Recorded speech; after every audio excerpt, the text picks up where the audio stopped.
Namaskar and thank you for joining us on the Economic Brief, the program that looks at key stories from the worlds of business, finance and economy from an Indian perspective of the world.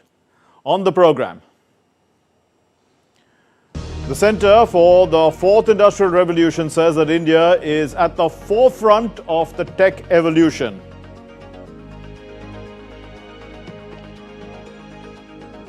Donald Trump's drill baby drill and the US taking back Panama Canal comments, they stir the disruption cauldron. And we get ready for the Union Budget on February 1. We'll give you an explainer of the key budget concepts. Also, Brazil faces its hottest summer on record. Coffee crops too are going up in a blaze.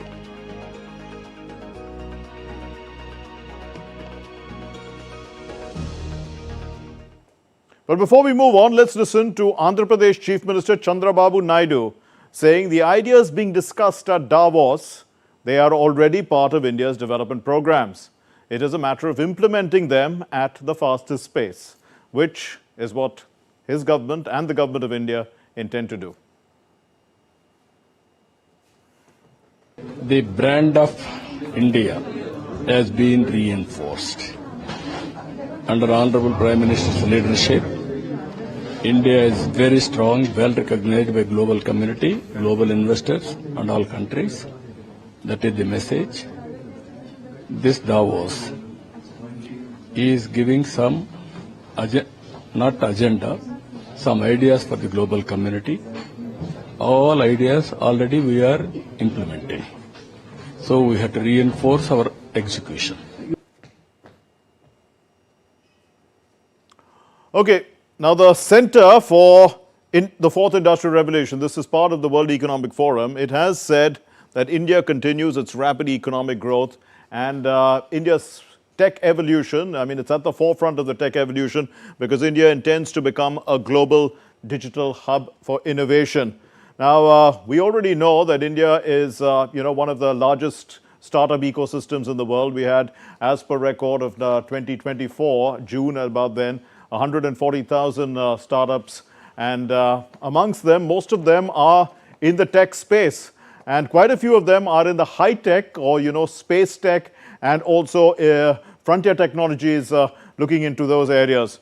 So let's take a look now. Technology is a bridge rather than a barrier. That's the way this report is looked at, the way India is looking at it. Many people would have thought that India, with a digital divide, but clearly technology is that bridge, and innovation is being seen in agriculture, health and aviation. But if we look at the next slides, we can see that there is also what's called the AI for India 2030 initiative. This is a crucial initiative which was started in about April of 2024, and there was about 10,300 crores which was allocated for this initiative, about $1.21 billion. It aims, as we see, to unlock the AI potential for societal benefit. So we're going to see AI actually helping society to improve the standard of living. And how is that going to be done? That's because AI programs and AI labs are being set up not only in larger cities, but also in smaller towns. And there are many programs to see that the theory doesn't remain only in theory, but is put into practice. And there is also an enabling environment or an ecosystem being built with a focus on safe and trusted AI technology, which is scalable over time. So it's positioning India also as a space tech leader and focus on developing climate smart urban cities. So these are some of the key areas that we are going to see why India is at the forefront. We already know that India's DPI is, amongst the most sought after in the world. And we can see that India is largely invested in technology, especially digital technology, and clearly this has helped India to maintain that edge in terms of its growth, economic growth. So while technology is key for the world, and much of the revolution is taking place in the United States, the US president, however, he seems to be under the impression that the time is ripe for his country to be investing in oil and trying to change the trade imbalances that the US faces through oil. Let's listen to what he said. We don't make any good deals in the U.S. It's amazing in a way that we exist. We don't make good deals. We don't have any good deals. We have a deficit with almost, not all, there are a couple, I won't tell you their names because I don't want them to find out about it because they'll feel stupid. But there are a couple of countries that actually don't make money with us. But I don't want to let you know because they'll immediately change that. But we're gonna do. I tell you what, our country has an amazing economic future. I really believe that. We're going to be taking a lot. We're going to make a lot of money from energy. We have more than anybody else. We're going to make a lot of money from energy. We're going to make a lot of money from tariffs. Okay, we're going to have more on the US and oil in our next story, but let me introduce you to our guest on the program today. Amit Kapoor, PhD, is Honorary Chairman at the Institute of Competitiveness India and also visiting scholar at Stanford University. He's a well-known economist. Thank you, Dr. Kapoor, for being with us. Now, we look at India clearly as a major tech power. We can see that. But India's digital competitiveness score is ahead of all the BRICS countries except for China. And we can see double-digit growth also taking place in the tech sector. What's required then for India to make that big leap, to become a tech superpower? Because even if we look at the digital competitiveness score, it's somewhere at about 49th in the world or something like that. So, Mark, this is a very important question in terms of what India can do. But if you really look at the brass tacks, in terms of the momentum from the digital adoption perspective, India is possibly amongst the top 10 nations of the world. So if you really look at the change that is being driven, it is being driven by a country like India. Because if you really look at the population size and what has been happening, a couple of points which I would like to say in terms of what India has done. One is, of course, the digital access expansion. And then, of course, through the DPI program, look at the banking the unbanked or creating those accounts, looking at the kind of delivery mechanisms that we have been able to create on top of it, the enterprises that have actually been created on top of it. Today, what you're talking about DPI, what you see in, say, finance, what India is doing is trying to move into the direction of adopting those ideas to other sets of places, like, say, agriculture. That is a very paramount thing that is going to happen. The other thing, if you really look at from a technology perspective, artificial intelligence, robotics, autonomous technologies, or autonomous systems are going to be the trends that India would actually be picking up on. There are so many solutions that are coming forth in terms of how we really adopt these changes. When you talk about, say, you in your initial remarks, like what you were saying, was on the idea of, say, how smart cities can actually happen. When you talk about AI is something which can actually help you map as to what are the challenge areas in a certain city through photographs itself. The AI can actually match those photographs, see those photographs, and give you a solution as to how those changes have to be adopted. And then, of course, like there are other things beyond this. I think from a societal benefit point of view, India is poised at a very sweet spot. Let's talk about, say, diagnostics. AI would help diagnostics in such a huge way. Because one of the criticisms that people do on India all the time is that we have less number of doctors or whatever. But this is a transformational phase because suddenly you're able to take diagnostic ability to every town, every village in this country. Because you just have to analyze a report, you have to put in an X-ray or an MRI, and the AI would actually help you with the diagnostics. So there is a huge transformational thing that is happening. So we clearly see the benefits, Dr. Kapoor, but the tech contribution moves beyond IT-enabled services, fintech, AI. These are seen as tools actually that multiply growth across sectors, as you've been saying, agriculture to logistics to healthcare. The question that comes to mind is the DPI. What's the true worth really? Has it really been quantified? Because I mean, the way I see it is that it's so easy now for people to move, to make transactions, that speeds up the economic activity. Well, absolutely. So if you really look at speeding up of the economic transactions, like there are multiple things that are happening there. Speed is just one of the smallest things. It reduces the transaction costs for people. Right. It reduces the risk of carrying cash. It enables the value chains across the board that we are seeing. Today, what you're seeing in India is that we are moving towards a cashless society at such a fast pace. Today, I think if you go anywhere in the world, in fact, I was at home just about 5 days back. Right. You just don't need cash to survive in that location itself. So that is that huge potential of DPI. Even a small vendor who's doing a tilak on your forehead, he's charging you the 10 rupees through DPI itself. that is actually just enabling people to really create businesses in a very quick manner. The other thing, if you really look at from DPI, is that what are the additive benefits that are going to happen? Like there is this huge multiplier. And today, what we are seeing in DPI is just at a very small cusp of what can happen, because there are going to be newer set of solutions which will actually get created on top of it. Let's talk about, say, insurance. Can we create insurance mechanisms on top of the whole infrastructure? Can I actually enable other sets of services on top of this infrastructure? Absolutely, without a doubt. But the question that you asked me earlier as well, what India needs to do, like there are a couple of things which I find is that today our talent is so deep. One of the youngest populations in the world, and how the world is looking at it is that when you talk about the world young population, if you are able to train our people well, it could actually be just one of those phenomenal competitiveness additives or multipliers the world has not seen. What China saw about 30 years back is exactly what we're going to see right now over a period of the next 15 to 20 years. Dr. Kapoor, this report that we've been speaking about, it says that technology has worked as a bridge in India rather than as a divide. Now, has the demonstration effect actually been seen enough in the global south as a result of India's success?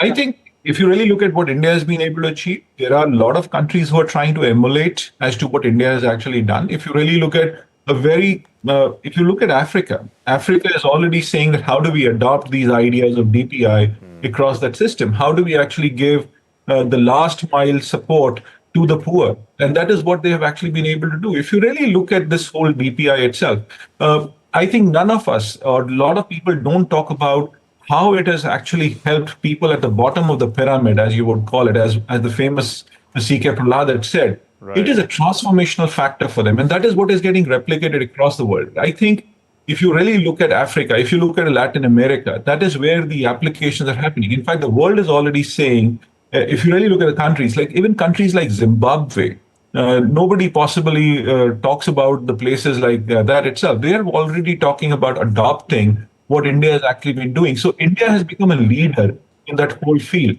I think it has been one of the most phenomenal things that India has actually given to the world. Right. And it also gives me a very important point here, and that is that a lot of people say that it is the West which is going to give solutions to the world. And I totally disagree with it, because the future solutions for the world are going to come from India or countries like India, because in a low resource setting, if you're able to create a solution that solves the problem of the world, because 50% of the world lives in low resource settings. And when I say low resource settings, countries which are growing, which are at the cusp of that growth trajectory. Because if you really look at India, India had a base effect of, say, about a $4 trillion economy, a little over $4 billion.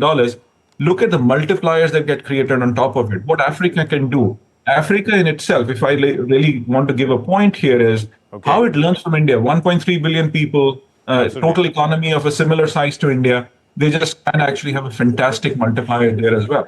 Okay, we'll thanks very much for that. But stay with us, Dr. Kapoor. We expect your views on our next story as well, which is about the United States. You know, while people prepare for change brought about by the change of guard in the United States and the White House there, two issues have stood out apart from tariffs that, you know, with regard to President Trump's planned economic decisions. One of them is the desire to make the U.S. an oil-rich economy, and the other is to take control of the Panama Canal. Let's put this into context. Here's a report. The U.S. has 198 billion barrels of recoverable crude oil. In 2023, it produced 21.91 million barrels per day, leading for the sixth straight year. President Trump believes the U.S. should further exploit these resources. The inflation crisis was caused by massive overspending and escalating energy prices, and that is why today I will also declare a national energy emergency. We will drill, baby, drill. Despite the president's zeal, renewable energy is set to make up 46% of global electricity by 2030, with consumption in power, heat, and transport rising nearly 60%. Investments from both public and private sectors are driving this transition. The reality is the renewables are coming. The green transition is coming. It is happening in the US and it's happening around the world. The investments is there, the money is flowing. Yes, it should be much faster, but it is technically locked in. So as Trump is shouting and screaming, drill baby drill, the world has already decided son baby son. Sorry to say. Another comment stirring global interest is on the Panama Canal. The US built it from 1904 to 1914 and controlled it until December 31st, 1999. The Carter administration had worked out a neutrality treaty along with the Panama Canal Treaty in 1977. The US retained the right to defend the neutrality of the canal, while Panama assumed full control on December 31, 1999, when the Clinton administration handed it over. About 40% of all US container ships use the canal, making the US the largest user. We have been treated very badly from this foolish gift that should have never been made, and Panama's promise to us has been broken. The purpose of our deal and the spirit of our treaty has been totally violated. American ships are being severely overcharged and not treated fairly in any way, shape, or form, and that includes the United States Navy. And above all, China is operating the Panama Canal, and we didn't give it to China, we gave it to Panama, and we're taking it back. Panama's location and the canal's global trade importance make it a critical US partner. The canal is a source of pride for Panama, and the idea of US control sparks nationalist sentiment and concern. We hope that Trump's madness, Trump's delirium, Trump's anxieties do not materialize, because it's not only Panama, it's Greenland, it's Canada, it's Mexico. So the decadent empire cannot be threatening the people of the world, and I think that is quite clear. The Panama Canal is a vital waterway for global trade, and its efficient operation is crucial, but balancing efficiency with respect for Panama's autonomy and ensuring fair compensation would be key in any deal on the Panama Canal. The Economic Brief, DD India. Well, Dr. Ahmed Kapoor continues to be with us. Dr. Kapoor, is President Trump too late to exploit U.S. oil reserves? I mean, it's already yesterday's energy, according to one of the experts there. Today is renewables. So again, this is a very important question from a future perspective. Of course, the future is about green energy. But what you can't look at President Trump's initiative or the idea that we are going to drill with just one single lens. There are positives and there are negatives to that decision. The positive being that it stabilized the global energy prices. Today, if you really look at the oil prices, they're close to about $90 a barrel already. But once US starts drilling, it would actually diminish the oil prices. So it actually has a huge positive effect on inflation, because inflation will reduce. Say for a country like India, it would have a positive impact. But yes, of course, there is this whole huge rebound effect that can actually happen, wherein people will start spending more on oil and it could have green gas emission effects that will happen. So climatically, yes, it is a very dangerous proposition, and we will have to find a way that we create a solution on the long term. But if you look at the short term itself, there are economic benefits. There are, of course, long-term risks and in terms of infrastructure strain that can happen. But I do totally agree. The future is about green energy. But we are still 20, 30 years away from it. Because if you read the global car sales, which has been the top of the heap, it is just close to about 3 to 4% of the total car sales across the world. So there is a lot of time to get there. But in the short term, it would actually help manage the energy prices. Okay, Dr. Kapoor, also, great power comes with great responsibility. That's what they say. But do you see the U.S., the intended actions of President Trump with regard to oil as well as Panama as justified and even responsible? So I think that's a very dangerous tactic in terms of what is being said. In terms of that I'm going to take over the Panama Canal and things. So it could have global repercussions, which we have to understand from a trade perspective. But if I try to see what US is trying to do, I think it is more defined in terms of the ownership concerns of Panama Canal, because those ownership concerns are driving the the security issues for US. Right now, there seems to be some kind of a dissonance between the US-China relationship. And today, if you really look at it, who's controlling the Panama Canal? Panama Canal is controlled by a firm out of Hong Kong. And that is what what President Trump is trying to say, is that, yes, a strategically vital, trade point or a checkpoint or a maritime checkpoint, but being controlled by China, there seems to be a security geopolitical issue that is being looked at. And then, of course, when you talk about this whole alignment of the Panama Canal with the Belt and Road Initiative, that seems to create a situation in his mind which says that, yes, that strategic strength that U.S. has in the South American nations interest, that actually gets depleted. All right, we leave it there. Thank you very much, Dr. Amit Kapoor. Thank you for joining us on these important subjects. Thank you for helping us understand both the US's economic plans as well as what we discussed earlier about India's tech innovation. Now, the union budget is in its final stages of preparation, and the finance minister presents this budget as per current protocol on the 1st of February every year. It takes effect on the 1st of April until the end of March next year. That's called the financial year. Anu Kaushik breaks down what the budget is for us. Capital budget, fiscal deficit, direct and indirect taxes. You must have been hearing these terms in the run-up to the union budget in India. What do they mean, and why is the budget so important? Here's a quick explainer. Presented by the Finance Minister on February 1st, the Union Budget of India is an annual financial statement detailing the Indian government's revenue and expenditure plans for the upcoming financial year, which runs from April 1st to March 31st. The plans majorly focus on the government's estimated revenue from taxes, dividends, and other sources, and its expenditure, which includes funds allocated to various ministries, social welfare schemes, and spending on salaries. Taxes are classified into two categories, direct and indirect.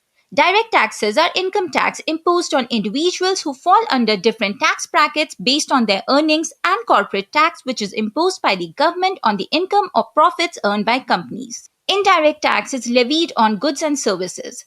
Customs duty, GST, fall into this category. The union budget has two main components. The revenue budget gives an estimate of the government's income, while the capital budget details capital receipts, which include receipts from disinvestments or asset sale and recoveries of loans. Capital budget also encompasses capital expenditure, which is mainly the government's spending on infrastructure projects, education, and health facilities. Here, it's important to take note of the fiscal deficit, which is the difference between the government's total revenue and total expenditure. The government aims to reduce the fiscal deficit. Preparation of the budget is an elaborate affair involving multiple stakeholders. Ahead of the budget, the finance minister holds consultations with state governments and industry figures.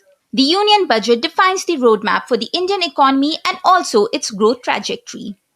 From measures for startups to promotion of clean energy, the budget has also been a reflection of trends with changing times. With camera person Ajit Kumar, this is Anu Kaushik reporting for the Economic Brief DD India.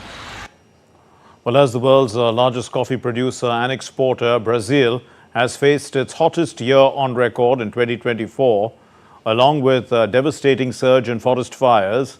One particularly fierce blaze has impacted hundreds of farmers in Sao Paulo state, where years of extreme heat and unpredictable rainfall are expected to drive up the cost of your espresso or latte.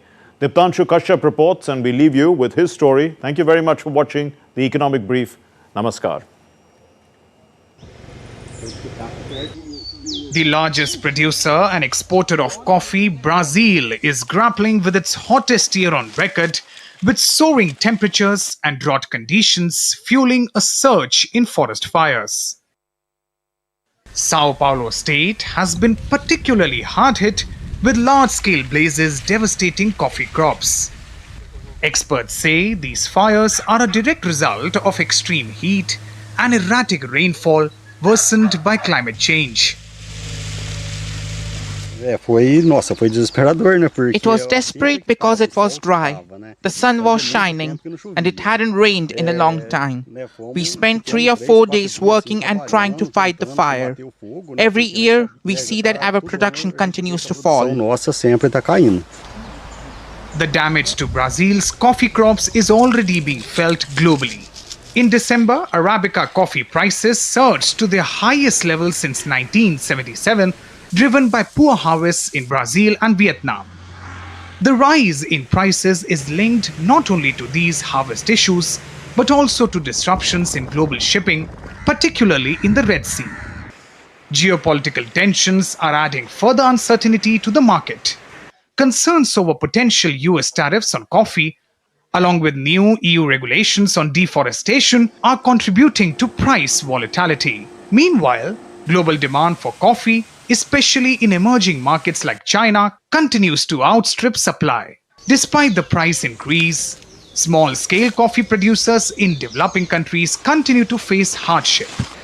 The market is controlled by a few multinational processors, leaving farmers with little control over prices. Experts say the volatility makes it more urgent to improve their livelihoods and ensure long-term sustainability in the coffee industry. Diptanshu Kashyap's report for the Economic Brief for DD India.